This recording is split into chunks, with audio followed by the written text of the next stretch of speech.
मयूरभंजर झील अर्पिता हेले opera miss India प्रथम रनर्स बण जंगल पहाड़ पर्वत भितर एक स्वतंत्र परिचय सृष्टि करथिबा मयूरभंज जिला बारिपदा शहर स्थित पालबणी अंतर्गत वार्ड नंबर 13 असित कुमार दासक एकमात्र झील होउछंती अर्पिता दास।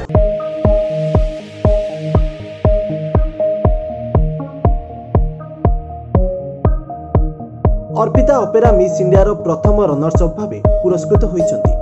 बारिपदार झील जातीय स्तर में जिलार टेक रखिथिबारु तांको विभिन्न महलरू शुभेच्छा मध्य प्रदान करा जाउची।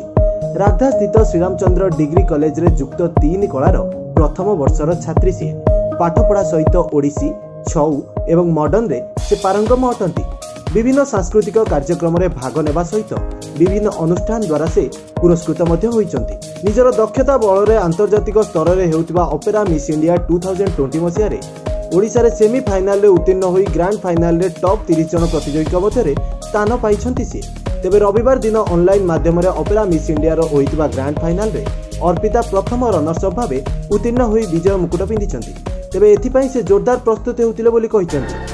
अर्पिता एथि पूर्वरु बालेश्वर हरिप्लाजा ठारे होइतिबा ओडिशा ब्लाइंड मॉडलिंग प्रतियोगितार ऑडिशन 2019 रे मध्ये उत्तीर्ण होइतिले। प्राय 100 जन प्रतियोगी एथिरे भाग नैथिबा बेले अर्पिता तांको कलार जादू देखाई ऑडिशन रे ग्रांड फाइनाल को उन्नीत होइतिले। तेबे तांकर एही सफलता परिवार और बारिपदा अंचलवासी बेस गौरव सृष्टि करिछि। मयूरभंज बारिपदारु देवव्रत देग रिपोर्ट ओडिया टॉक।